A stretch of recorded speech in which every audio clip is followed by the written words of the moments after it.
ធ្លាប់តែញ៉ាំជាមួយនឹងសំបកណែមក្លុកឬក៏បាញ់ត្រាំងក្លុកគ្រឿងថ្ងៃនេះមកសាកញ៉ាំជាមួយនឹងសំបកគាវក្លុកគ្រឿងម្ដងមើលខ្ញុំធានាហ្មងថារសជាតិគឺឆ្ងាញ់ញ៉ាំជក់មាត់ស្រួយខ្ញោកហើយបើនិយាយពីគ្រឿងផ្សំរបស់គេគឺងាយដូចតែយើងធ្វើបាញ់ត្រាំងក្លុកអញ្ចឹងហើយនិយាយថាពីស្រួយវិញមិនបាច់ទេគឺលាន់ពី3ភូមិផ្អើលគេផ្អើលឯងហ្មង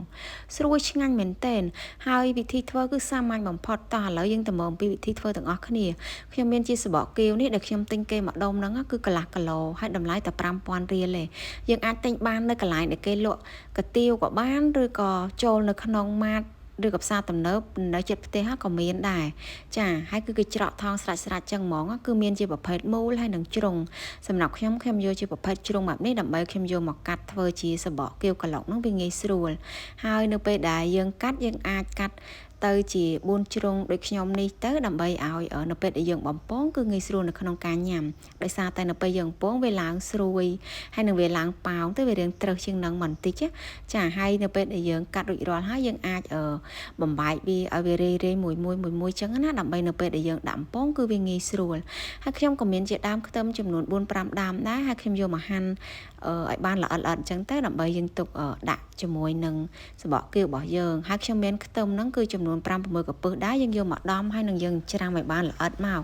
ដើម្បីយើងនឹងយកទៅដាក់អំពងដោយសារតែខ្ទឹមសនេះណាបើយើងប្រើកាន់តែច្រើនណាក៏កាន់តែឆ្ងាញ់ដែរហើយមួយទៀតបើយើងមានជាខ្ទឹមក្រហមក៏កាន់តែអែមដែរប៉ុន្តែថ្ងៃនេះដោយសារតែខ្ញុំអស់ខ្ទឹមក្រហមខ្ញុំបានដាក់ខ្លាញ់ចូលទៅក្នុងខ្ទះបន្តិចហើយនឹងខ្ញុំបានដាក់បំពងខ្ទឹមសរបស់យើងហ្នឹងដើម្បីឲ្យឡើងឈ្ងុយសិន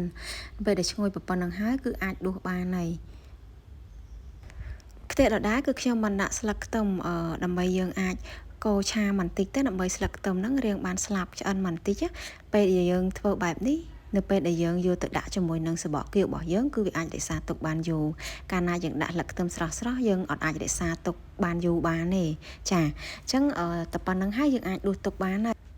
ហើយខ្ញុំក៏មានជាសរសៃមឹកផងដែរដែលខ្ញុំបានទិញគេមួយថងហ្នឹងគឺតម្លៃ4000រៀលខ្ញុំបានយកមកកាត់ទៅជាកំណាត់រាងខ្លីៗហើយនឹងខ្ញុំហាយវាឲ្យទៅជាសរសៃល្អិតៗតូចៗដើម្បីយើងបានបរិមាណរាងច្រើនខ្ញុំបានដាក់ប្រេងឆាចូលទៅក្នុងខ្ទះបរិមាណមកល្មមទេហើយនឹងខ្ញុំបានដាក់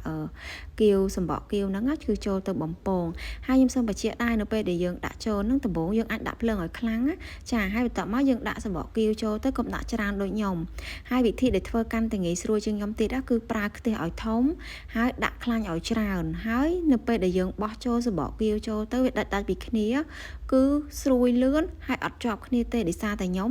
ខ្ទះខ្ញុំរាងតូចហើយខ្ញុំដាក់ប្រេងឆារាងតិចទៀតដល់ពេលអញ្ចឹងវារាងបំពង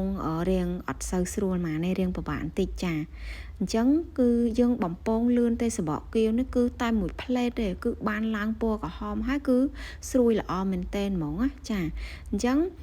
ខ្ញុំបានធ្វើការបន្តការបំពងរហូតតតែអស់សំបកគាវដោយសារតែខ្ញុំនិយាយមែនសំបកគាវហ្នឹងមួយដុំកន្លះគីឡូហ្នឹងគឺតែ5000ទេប៉ុន្តែនៅពេលដែលយើងធ្វើហើយគឺញ៉ាំបានគ្នា10នាក់ខ្ញុំនិយាយមែនគឺច្រើនខ្លាំងណាស់នេះខ្ញុំចាក់មួយថាសធំហ្នឹងគឺពេញមួយថាសធំហ្មងហើយចាំមើលនៅពេលដែលយើងលាយគ្រឿងផ្សំថែមទៀតនិយាយថាពីច្រើននៅពេលនេះគឺបានបំពងសំបកគាវរួចរាល់ហើយខ្ញុំបានយកមកចាក់នៅក្នុងថាសមួយមកហើយខ្ញុំបានដាក់ខ្ទឹមបំពងដែលយើងបានបំពងមិញហើយស្លឹកខ្ទឹមដែលខ្ញុំបានឆារួច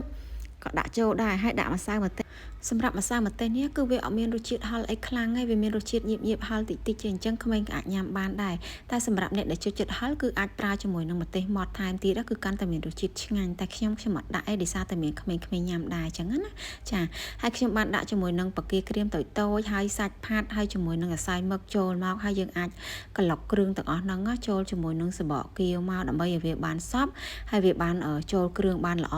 ហើយខ្ញុំបញ្ជាក់ដែរសម្រាប់ការធ្វើសំបកគាវក្លុកជាមួយនឹងគ្រឿង topping យើងប្រហែលមុខនេះគឺយើងមិនចាំបាច់ដាក់គ្រឿងច្រើនទេនៅក្នុងហ្នឹងគឺខ្ញុំបានលួចថែមស្ករតែមួយចុងស្លាបព្រាបាយទេដើម្បីឲ្យវាមានរសជាតិលួចផ្អែមតិចដាក់គ្រឿងទៅប៉ុណ្ណឹងមកគឺខ្ញុំធានាថាមានរសជាតិឆ្ងាញ់យុទ្ធនាមិនអស់ដោយសារតែគ្រឿង topping របស់យើងគឺសុទ្ធតែមានជាតិឆ្ងាញ់ហើយអញ្ចឹងរឿងអីដែលមិនឆ្ងាញ់នៅពេលដែលយើងយកមកផ្សំគ្នាជាមួយនឹងសំបកគាវបែបនេះទៀត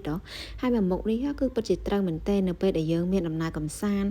ដើរលេងជួបជុំបងប្អូនឬក៏យើងមានកម្មវិធីនៅផ្ទះអីធ្វើញ៉ាំក៏ត្រូវដែរដោយសារតែនៅពេលដែលយើងធ្វើហើយអញ្ចឹងគឺយើងអាចរក្សាទុកបានយូរថ្ងៃហើយមួយវិញទៀតយើងអាចទុកញ៉ាំតាមផ្លូវតាមឡានពេលដែលយើងធ្វើដំណើរទៅណាមកណាក៏កាន់តែចំណេញលុយដែរ